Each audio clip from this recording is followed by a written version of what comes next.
will call to order the Monday, April 13th, 2020 Bethel Local Schools Board of Education special meeting for the Facilities Committee. The call to order time will be 6:01 p.m. Ms. Reese, could you please call the roll? Yes. Rick Gilbert? Yes. Justin, yes. Justin Firk? Present. Brennan Hattery? Present. Chris Mills? Danny Elam? Lori Sebastian? Here. Julie Reese? Here. And Caleb Runkle? Here.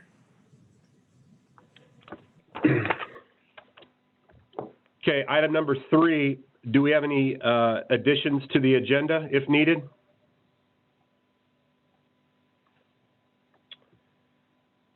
Do not have any additions to the agenda. Item number 4, do we have any communications, meetings, or announcements?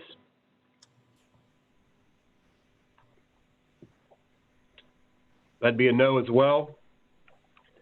Item number 5, items for discussion, subcommittee reports. Letter A has to do with the temporary swing space, Will Scott modular units. There are 2 items underneath letter A. They are the Will Scott references. And then number 2 has to do with the lease extension or release options. So we had met with, just kind of give the group an update, we had met with Will Scott late last week. We walked through a lot of the contract language questions that were brought up by several of the members. They are currently in the process of tweaking that contract with some of those language changes. I reached out again to them today, and they anticipate in the next day or so having the updated contract. We also met last Friday with them, and also Reliable was there as well. Will Scott obviously will be handling plumbing and electrical inside of the modular unit. Reliable comes in because they handle everything from the exterior of the modular to hookups to the building. So this is going to include electrical, it'll include plumbing, it'll include fire alarm, and those kind of things. So that's kind of where the partnership between Reliable, Will Scott, and Bethel Local Schools comes into play. We also met with the fire department because obviously with the space, we have to make sure that we meet fire code and all that kind of stuff. While they were out there, Bethel Township Fire Department, I'd like to give thanks to them.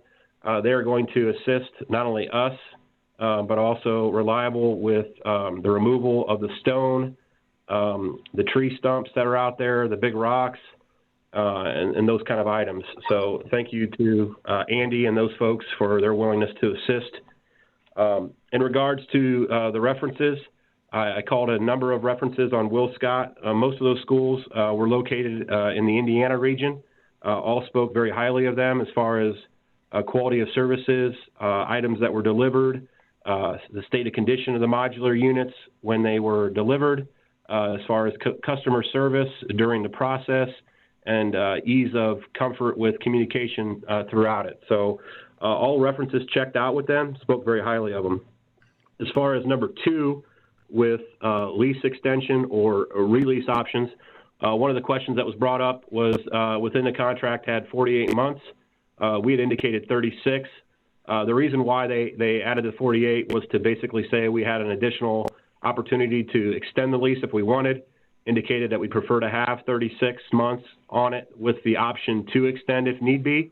Worst case scenario, they said, sure, no problem. They also indicated that there's a purchase option at the end as well. So it looks like we have 3 options. You can end the lease at the end of the 36, you can extend it for 48 or longer, or you can purchase at the end. So that's kind of where we're at with lease extension or release options. As soon as I get the updated agreement with them, I will email that out not only to the board members, but also the facilities committee to take a look at it to make sure all of the items that were addressed or that were expressed are addressed.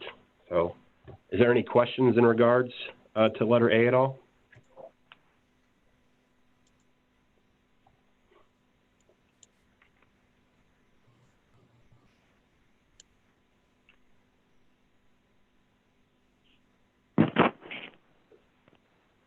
Okay, so I think that would be a no. Welcome, Mr. Elam. Hello, Mr. Ferks. We just kind of finished up item number A. Do you want a quick recap of that? No, I heard it all. I've been here from the start. Oh, okay. I didn't realize that. All right. So letter B has to do with short-term classroom space. So there's 3 items on here. Obviously, the big concern that's been brought up several times is that, the modular spaces that we will have for next year, we're anticipating that this will cover our space for 2 calendar school years. So it'll cover us for the 2021 school year, and it will also cover us for the 21-22 school year, with potential recommendations being made this spring in regards to some sort of a potential building project. The concern is that third year, if you're able to get with the design process of space and shovel in the ground, best case scenario, late next summer, you're going to have that third year after the construction is done of what to do with the staff. So there's been some talk in regards to, will we need additional trailers and modulars? Will we need to look at renovation of space, existing space, whatever little is left? Would we need to look at some sort of like as number 2, a steel structure building? And then number 3 would be other alternatives. So does anyone have any thoughts on 1, 2, or 3?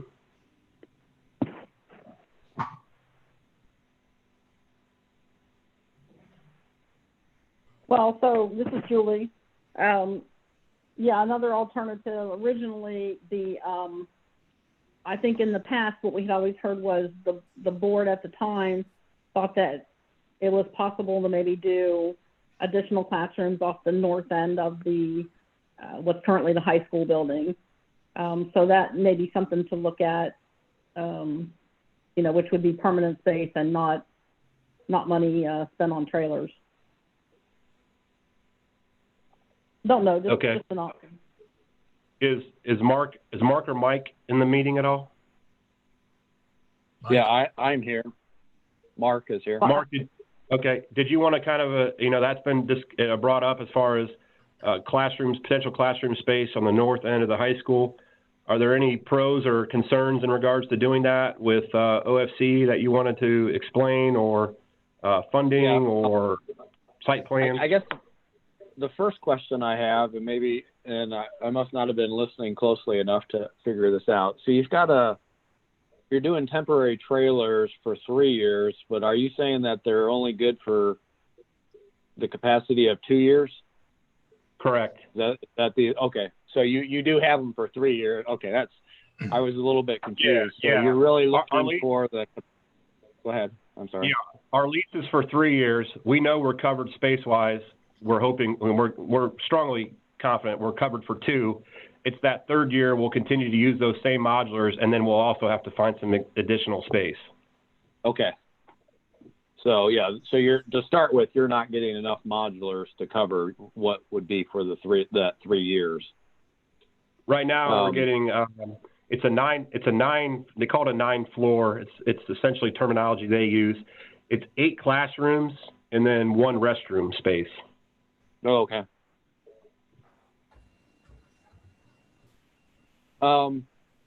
Yeah, as far as, do you want me to talk specifically about the addition to the building first, or do you want me to talk about all these? Yeah, that'd be fine. Yeah, if you wanted to address that one first, that'd be great as far as okay.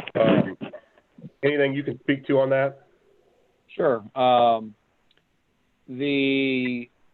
From a cost standpoint, so we did a couple of additions for Kettering this past year, and each one was a 4 classroom addition. Another one of the additions had a couple of restrooms in it, but overall, from a cost standpoint, I believe those were coming in about $300 a square foot. Now, what we've And so I think probably both of those additions were in the $1.3, $1.4 million range for those projects. Some of they're a little bit different than each other, but basically it was 2 classrooms per side of a corridor. So just basically a double loaded corridor extension. So it's a fairly expensive construction for just a few classrooms. So that's to keep in mind. As far as OFCC is concerned, typically they would not let you build just a few classrooms of a master plan and let you get credit for that. So we would, if that is the direction that we want to do, I think obviously our goal would be to maximize whatever we're doing from a permanent construction to get credit from OFCC if we do that. So we would need to make sure that we get their blessing of doing something like that. The other part of it is when you do something that is meant for OFCC, then you basically need to meet their guidelines, the design manual. And the big thing that comes into play when you're just adding a few classrooms is typically you'd love to just throw a rooftop unit on that addition to serve those few classrooms, because typically your current system would not have the capacity to add that. And the problem is rooftop units are not an option for a mechanical system. They have to be indoor air handling units. So it just means you're ending up building more space than what you would be if you were just kind of doing this on your own. So those are the couple of things. It would need to be a sprinkler system.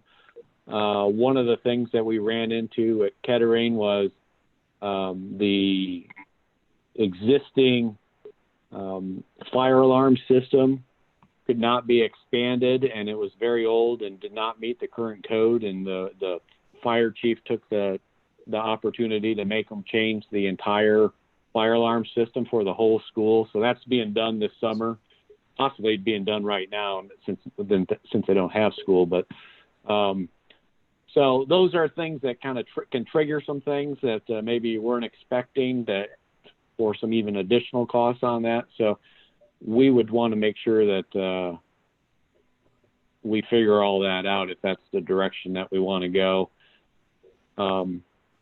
If you were able to get credit for it, then it's reducing the amount of square footage in the end that you would be building for that second phase. So that's that's not a positive or a negative, I guess. It's, you build more now. Obviously it'll cost you more now, but in the end, that would be more expensive later on just because of inflation. But you're building a classroom to 900 square feet standard, not a 650 or anything else. So otherwise, if you do anything that doesn't quite meet the requirements, I would imagine that the next phase of the project, you're going in there and maybe ripping out things that are only a few years old to make it comply.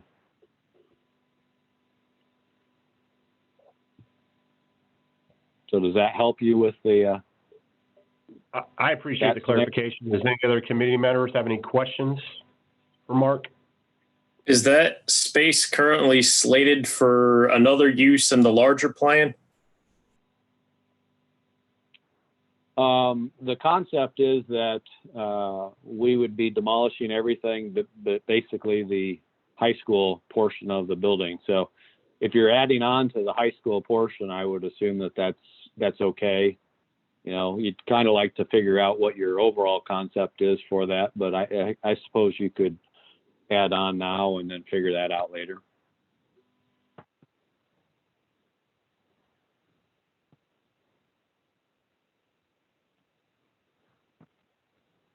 But yeah, definitely we'd want to do a space that we are keeping in the long run and not something that's scheduled to be demolished.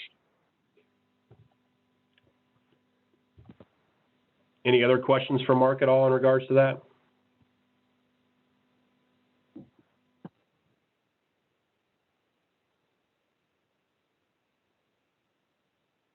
doesn't the high school mechanical room have additional space for a boiler addition? I can't remember what all they have in there, but I think there's a pad in there for another boiler. Rick, this is Mike. Yes, that's correct. There are 2 pads in that existing boiler room Okay. For additional boilers. I think the real issue though is the air handler.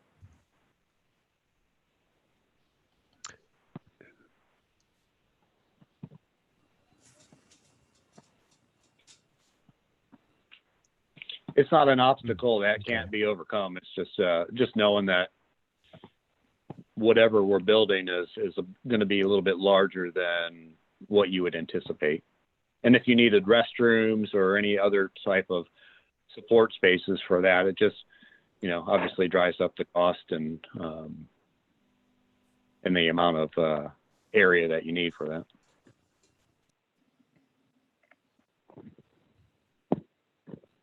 Any other questions for Mark or Mike in regards to addition to the high school?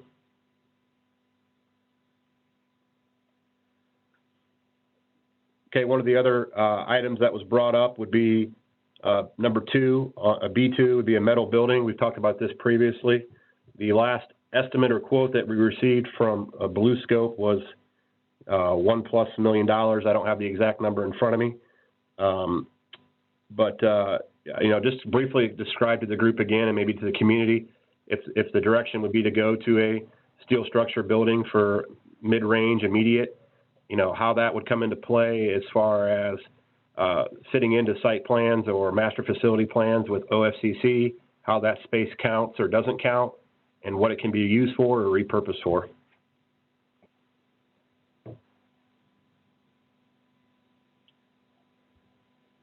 Would you like me to chime in on that too? Yeah, if you wouldn't mind. Okay. The pre-engineered metal building is not a building structure that complies with the design manual. So really, if you're going down this route, you're going down a route where it's 100% paid by the district.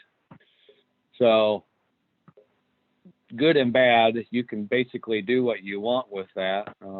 Obviously helps keep the cost much lower than if this was built out of block and brick and meeting the design manual. It also means that since it's 100% LFI, it does not count against the district as far as the amount of square footage being utilized in the overall master plan. So it would not count against that. So you do have the ability to reconfigure that however you want. Just know that anything that's done with this building is 100% district dollars. So as long as you understand that, it is an option, and you can do pretty much whatever you want. Okay, this would be a question for Brennan. If the district would do some sort of a steel structure building, and it's LFI, which is locally funded, so it'd be 100% on us, how would that impact district finances for a potential project down the road? Well, the funds would be there, but however, if our main goal is to build a building, then that would take away from what we have built up as a reserve.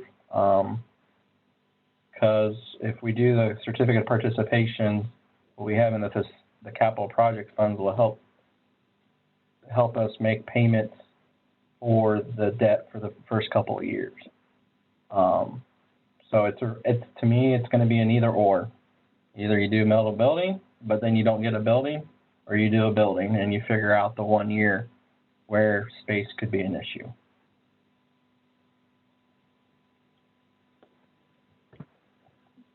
Do any of the committee members have any questions for Mark or Mike or Brennan in regards to that? What are the odds? You guys know the market better. If we watched Gov Deals to pick up 4 more trailer units from XYZ school that owns them, and plan to put them on that north end of the building somewhere. Well, first, you're not going to have the space for anymore. We had a No, she's fun talking day the on- Brennan, she's talking the north end of the building of the high school. Oh, the high school. Okay. Yeah, you could. It would definitely be an option. I mean, that was one of our 2 space options for this year. The reason why we chose to go directly behind elementary was for 2 reasons. Proximity to the building and potential grade levels that will be Right. utilizing that space, but also was the cost. The companies that visited would have to do some boring underneath that concrete or bust up that pad of concrete on that north end where trash currently sits and people park to be able to run water and electric lines. And so that actually caused the price of the estimate to go up significantly. Well, would we have to put bathrooms in a for modulars at the high school end? I understand at the elementary end, it's more critical. No, you wouldn't have to. You wouldn't have to at all. We just did because of the grade levels, and we figured Sure. it'd be a lot easier than having the little ones going in and out of the building all the time. So, but no, but to that end of the building, you wouldn't necessarily have to. If you remember back when we provided estimates, we gave them with restrooms and I believe without. So you could do either option. Hey, Justin and facility committee, this is Jacob. The question I have is, as we're perfecting online schooling, would that also possibly be a factor to have a grade or 2 do online schooling the year we have space issues and then not have to add additional rentals onto the property, utilizing that money for the actual build? That's a great idea to throw out there, and quite frankly, one that I never even thought of. I mean, it's definitely a potential option. I think one of the things that we're going to see come out of this whole experience is that it's going to be, hopefully moving forward, a combination of traditional schooling, but also probably more of these type educational settings for students, even in a traditional classroom setting, just because you're just meeting a lot of different needs of different style of students and their learning capabilities. Some kids learn more hands-on, some kids learn more in a traditional classroom lecture style, some kids learn more on a device, learn better on a device. So I think that's definitely an option that could be discussed. Obviously, I think you want to have some community input on that and have some discussion to kind of get some feedback from parents on how they feel about that. But it's definitely a viable option and one that we could talk about. Yeah, I think as we step forward, obviously throughout this year so far and perfecting it, I think it'd be specific grades we would target, the older students in the higher grades anyways. But yeah, definitely community, administrative team, and to look at that, because that could end up being a great way for us to benefit on the funding. But not Yeah, take I away think from the you'll find- education centers. Yeah, I think you'll find some of the students that, currently are engaged with the College Credit Plus option, maybe off campus. Some of them actually take classes online, like a traditional college student. So I think probably a lot of those upperclassmen are experiencing taking an online science or Spanish class or whatever it might be.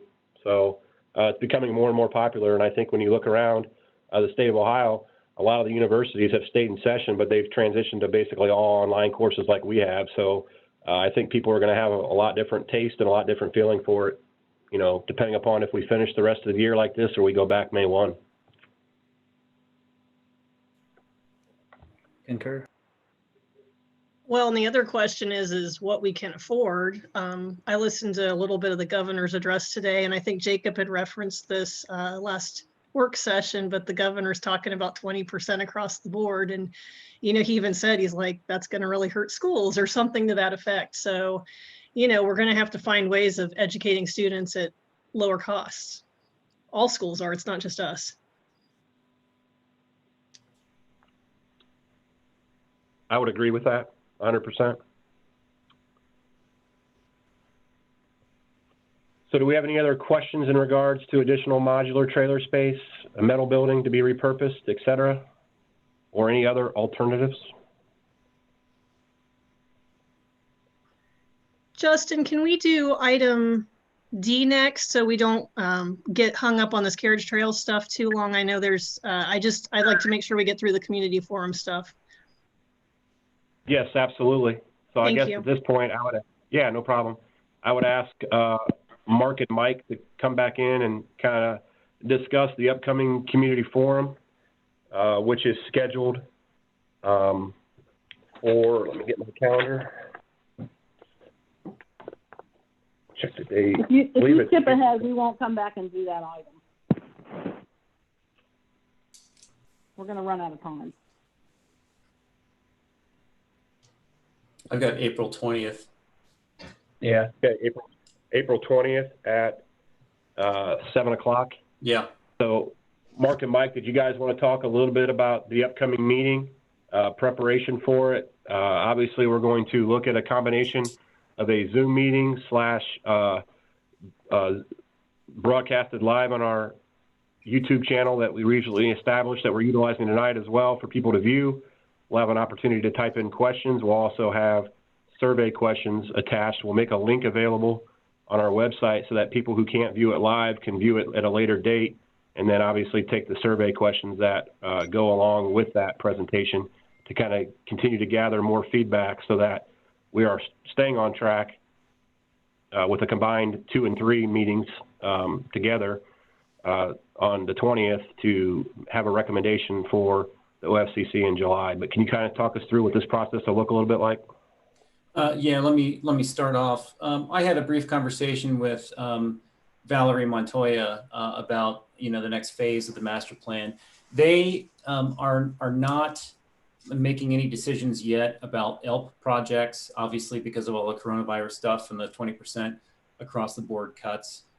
She did say something hopeful though, is that the ELP projects do have a better chance of getting through because it is all local dollars. So it's the CFAP projects that are really hurting right now. And what she said is that she really would like us to identify what number one, the next phase master plan wants to be, and then number two, what are the LFIs associated with that project. So we've designed the survey. I assume you guys all have the draft questions. Yes. Okay. So like question number 2 really, starts the conversation by saying, okay, well, based off of the last community forum and survey, we're going to build a K-5. That's what everybody seem to come to consensus about.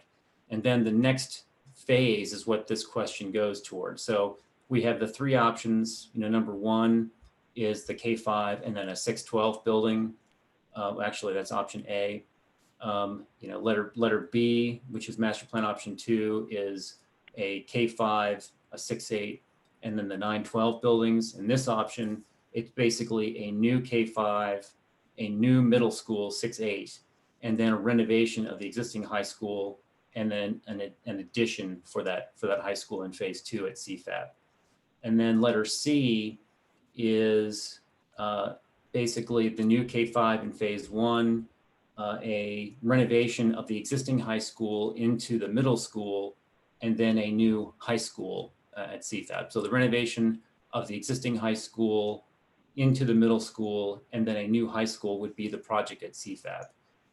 One thing to note is that OFCC changed some rules on us last year, and what they look at is based off of the number of students, they look at a baseline master plan.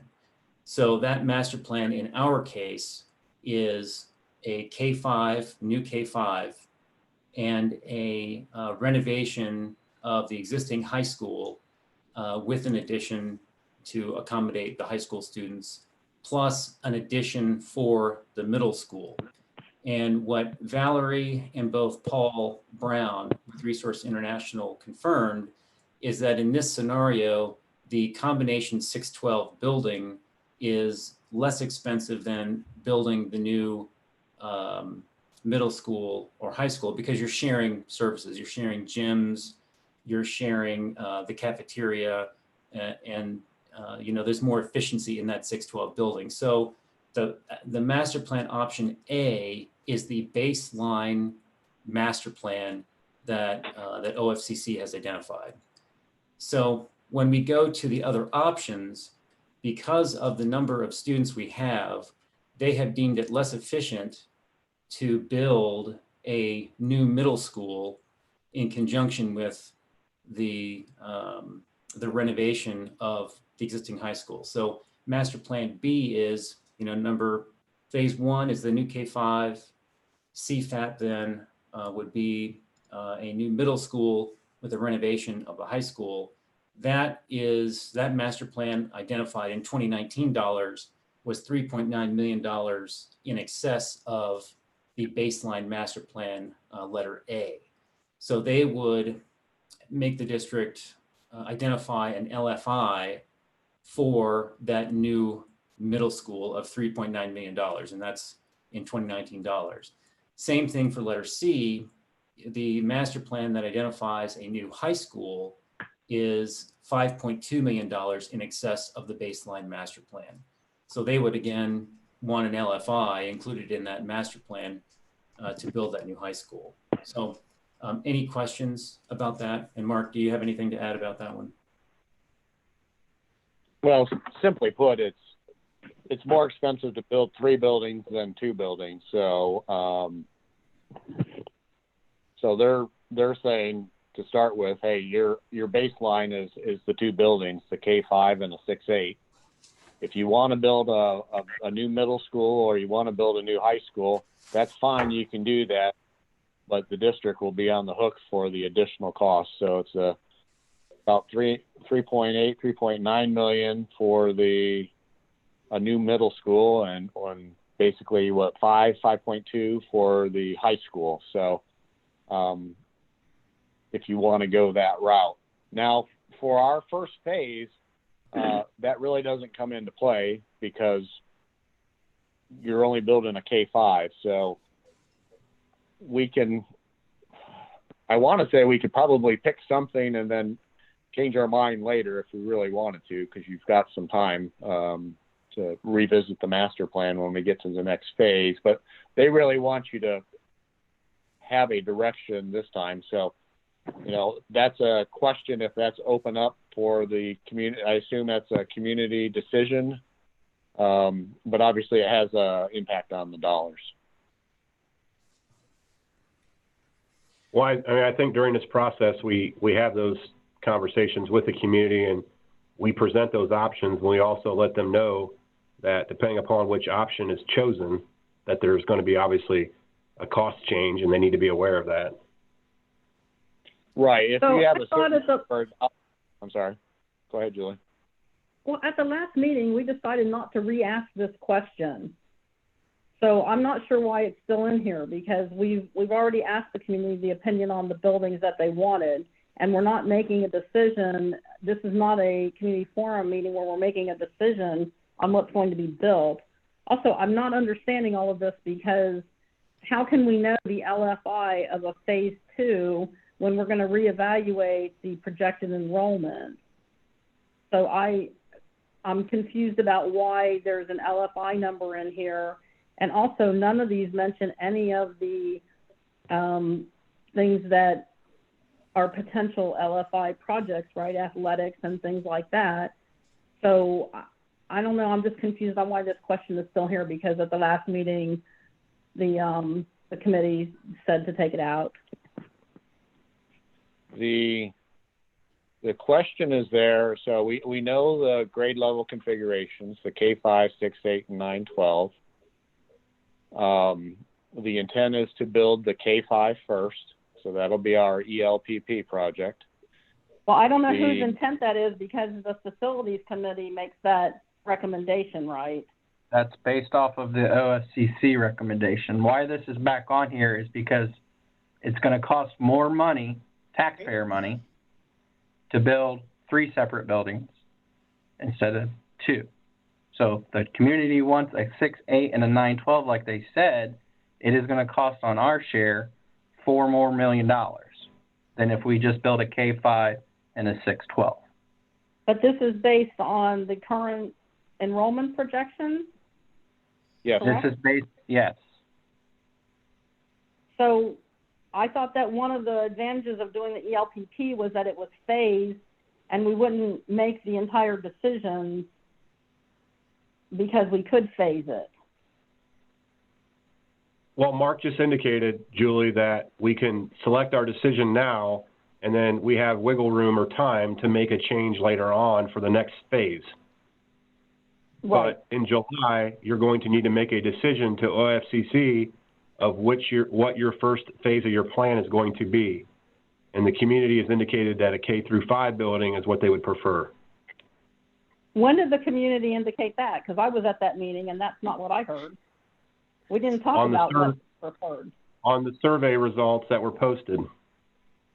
The survey results that were posted online and also provided to the community was overwhelming in support of the K-5 building. The online survey that was given.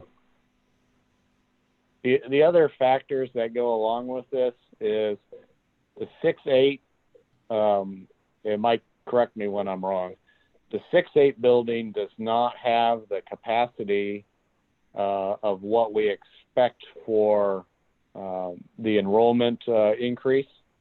So if we were to build that, it does not build in enough capacity that you wouldn't have to come back at some point and have trailers or something before the next phase.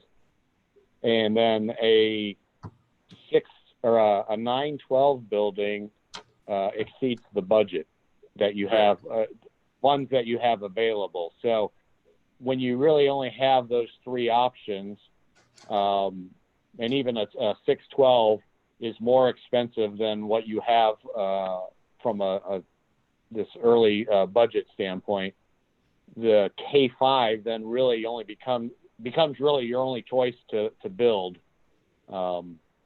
in this first phase, just because the other two don't really meet what you really want to do for the project, which is build something that has that can handle all your enrollment that you're expected for the next 10 years and also fit within your budget. So that's kind of how we got. So that's different logic though than the community was fully or 100% behind it, because that was not a survey question in the first survey. We talked about the configurations. We didn't talk about what was the preferred to be built first. That is correct. But Julie, the one the facilities meeting discussed a couple months ago or a month ago, I can't remember when we met last, the only one that satisfied all the criteria we needed, cost without going back to voters, and space, was the K-5 option.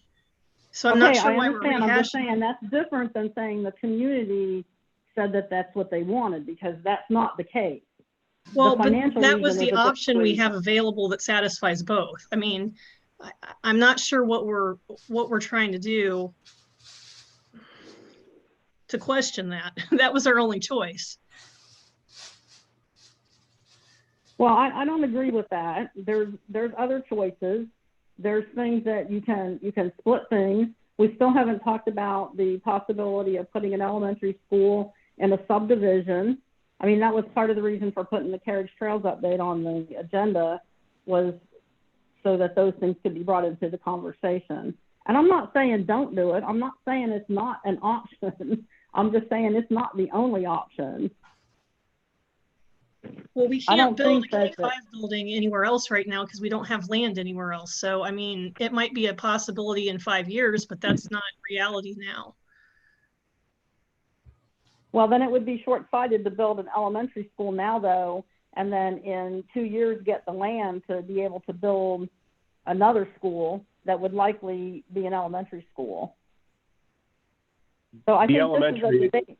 Isn't this the elementary? The elementary is the age group where we're seeing the most overcrowding and lack of space issues. Right, but there's okay. So, but the first phase of the master facilities plan is to prepare for a potential project to start next July. Best case scenario. So, with that being said, I don't think we're going to have land in carriage trails by next July. considering they still have 100 homes to sell currently, and they haven't even started on the next phase of their project yet. And so if our biggest space issues are elementary, I don't foresee any reason why we'd want to delay the start of an elementary building for 3, 4, potentially 5 years. Well, I don't think it would be 5, but is this not a debate for the next meeting? I mean, we want to get through the survey questions first, right, on the LFI side of things. And this is not an LFI related question. Well, it is an LFI related question because we need to decide if we're building 2 buildings or 3 buildings. If we're building 3 buildings, then we're either building a new elementary or a new middle school or a new high school in that configuration. So, and it has an impact because if you have a limited number of LFI dollars, then that will come into play. If you say, hey, the district's only going to support $10 million. Well, if you decide to build a high school, then 5 of that is gone away right like that. So it's just from a planning standpoint.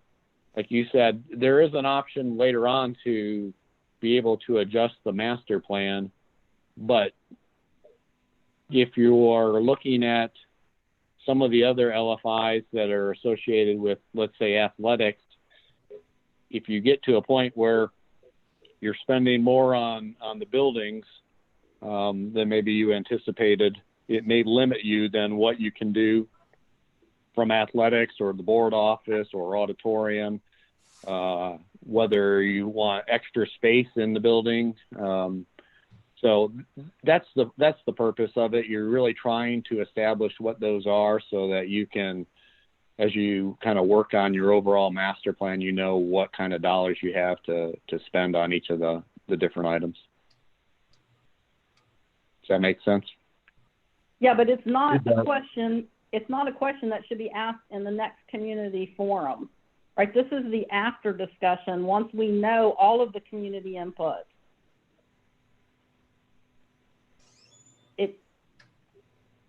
Okay, I've said my piece.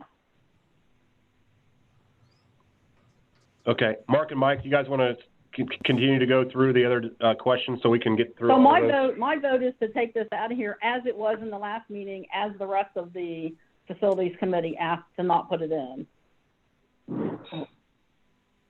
Cool. I got a quick question. On the survey for 2 and 3 for LFI, can we make it more layman's terms so the community knows what LFI means, that it's going to cost the school district portion more to do those 2 options? Yeah, I can define what a Because I don't think locally a lot of funded people are going to initiative know is. what. Yeah, I don't think a lot of community members, I just don't know if they will understand that in full. Yeah. And Julie, this question needs to be on here because this is from the OFCC. So if we even want to be part of CFAP, we need to know what the community is going to be willing to support. These are the 3 options the OFCC sent back that we have. So we need to ask this to the community because the Why community is is the only going to support. OFCC providing us options? I thought that we were supposed to make some recommendations and then go to the OFCC. Why are they providing us limited options? Because anytime you take government money, you follow what they say. Well, this is not the way we were told this process was going to work. We gave them the 2 options of building 3 buildings, an elementary, middle, and high. And they came back and said, well, the state has determined that your basis for your funding, co-funded portion, is based on a K-5 and a 6-12 building. Well, that wasn't necessarily one of the options that we were looking at based on the community results. So now we have to put that back on and say, hey, based on the state, this is our baseline. This is what they'll co-fund. If we want to do a new middle or a new high school, then it's additional cost.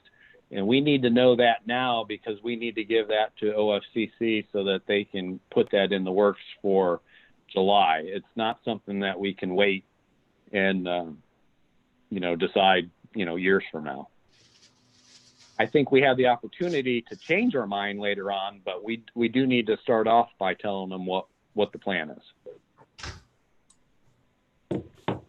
One last question. Mike, did you ask Valerie about if option 2 or 3 are picked based on the feedback from the community, how that would affect our rebate?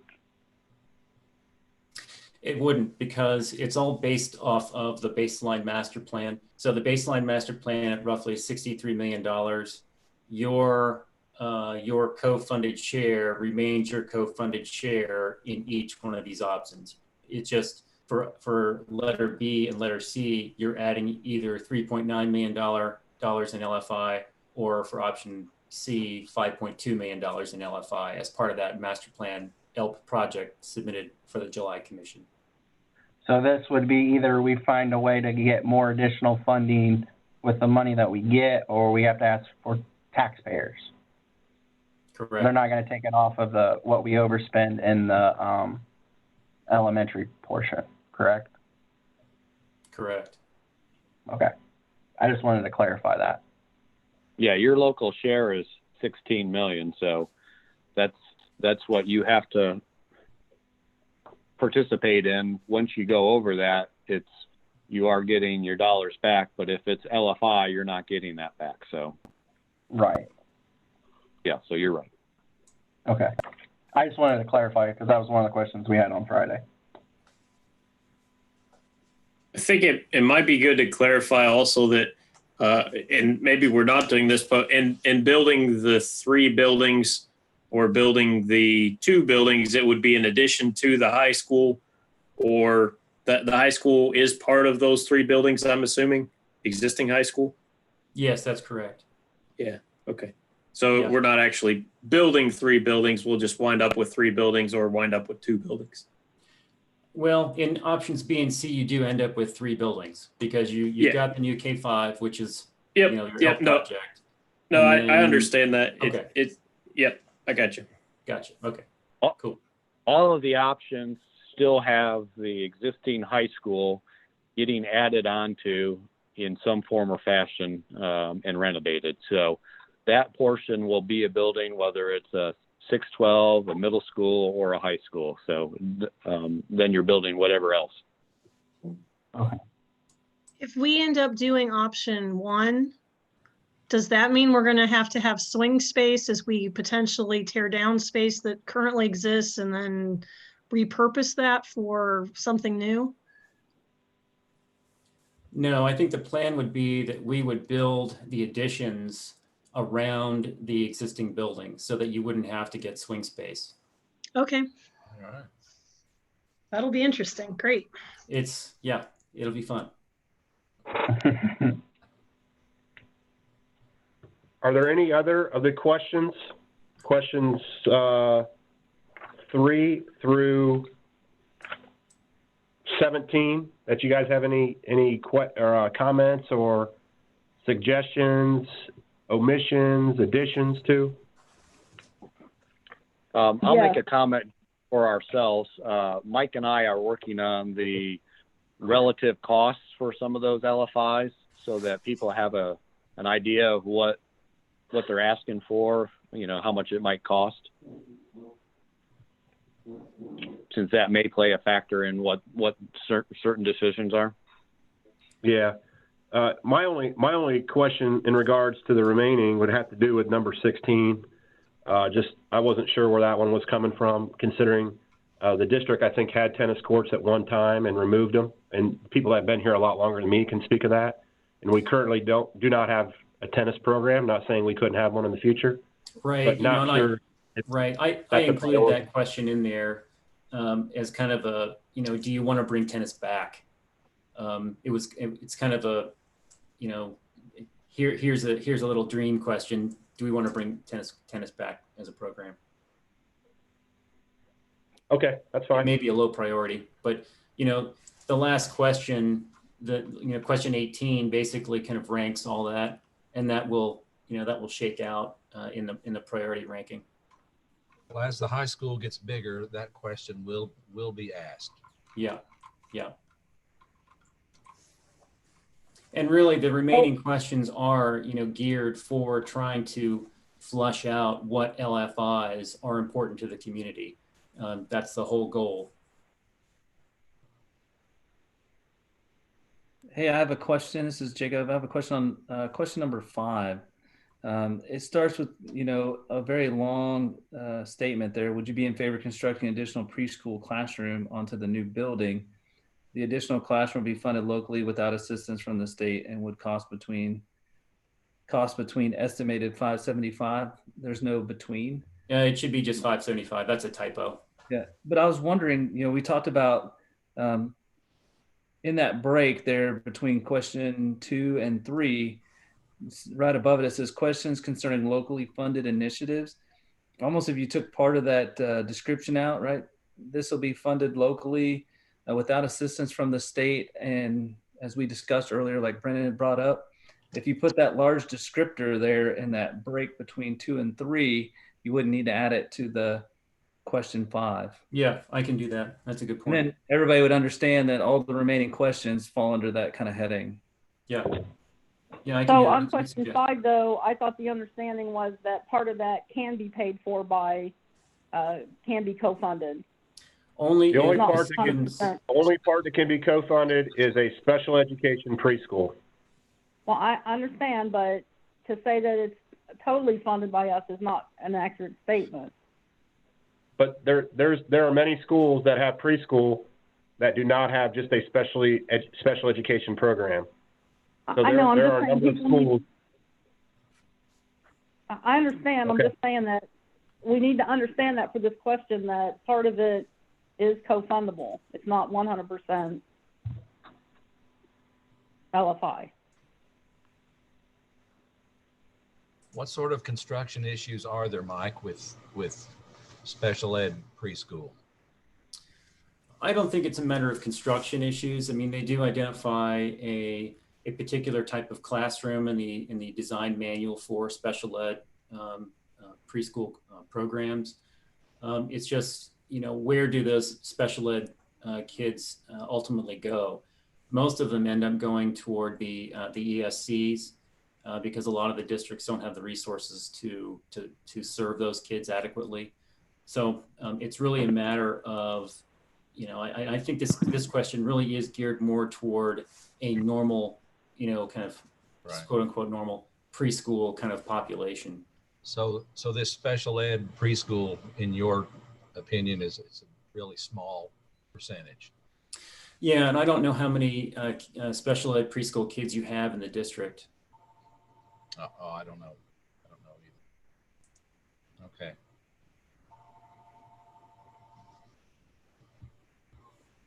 So I have some other things. Okay. Number 7, there's a cell option missing.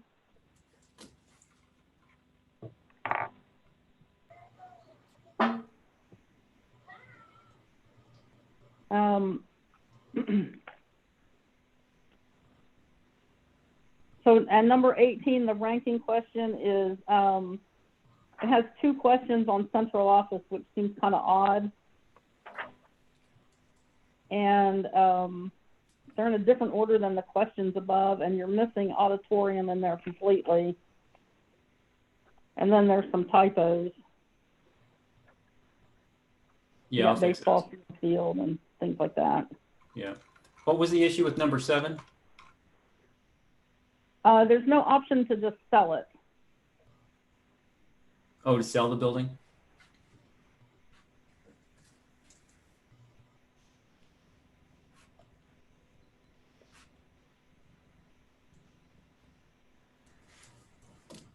Okay.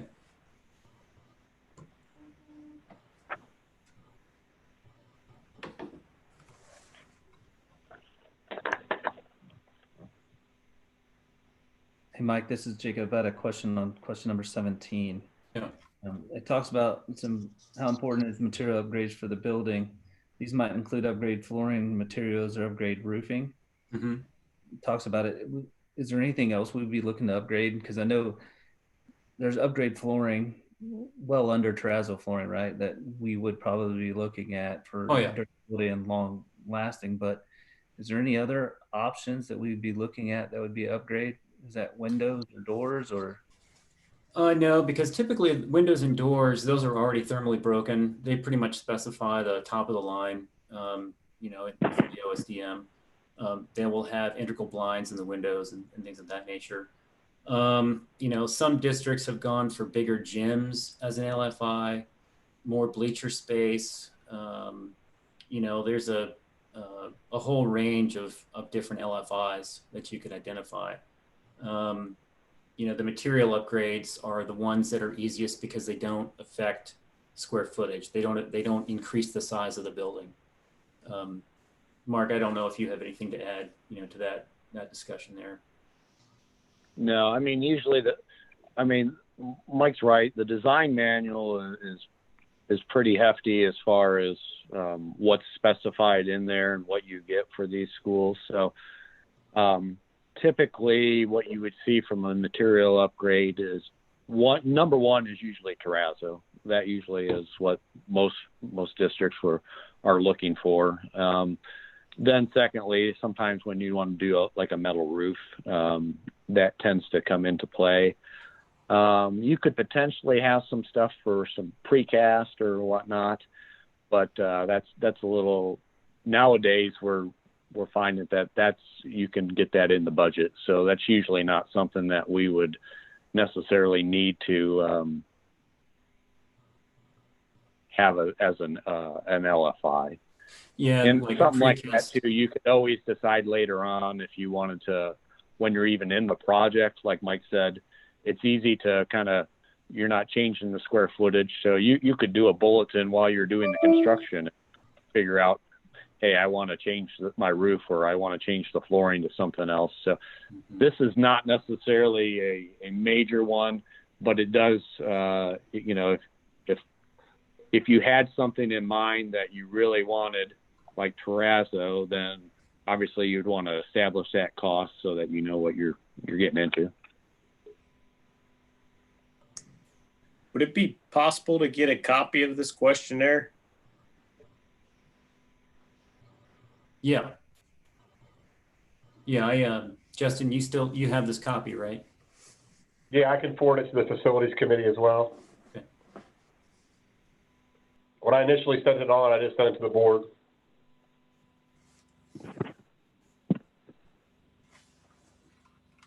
I will relay it to the facilities committee as well. Fellas, we're running out of time.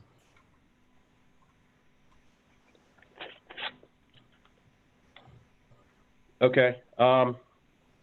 Obviously, next steps, at our next facilities committee, we're going to have to give an update on carriage trails. I can make this document available on our website for people to see as well in the meantime, but we'll give a thorough update on kind of where they're at for the next year to 3 to 5 to 7 year plan with them. Next steps, I hope to have in the next day or so a copy of the finalized site plan and agreement with WillScot. I will also forward on this question community forum draft survey to the remainder of the facilities committee members as well. And we will make links available via Zoom and also YouTube to the community. Mike and Mark are going to host the meeting here at Bethel. We'll have technology department involved. Mr. Hatterty and myself will also be there to make sure that we're taping it correctly and can answer questions appropriately. And then we'll make that link live on the website. And then as far as, do we have any hearing of the public at all?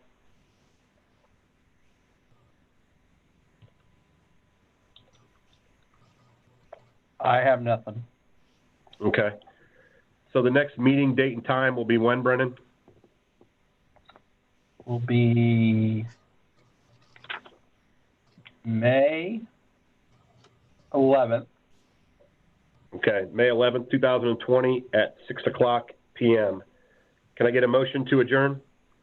So can we move the time to 5 so we have sufficient time? Because we've been up against the wall the last 2 times. I have no problems with that. Is anyone else going to have any issues with that, with work-wise?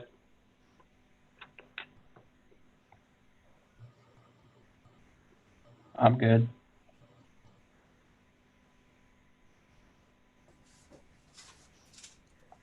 Or you might consider having another meeting in there since things are kind of moving along right now.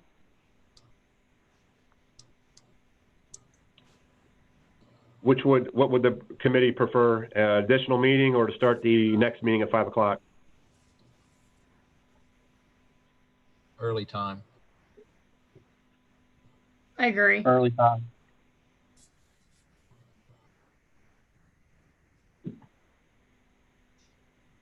Okay, we'll plan on May 11th, 2020 at 5 o'clock p.m.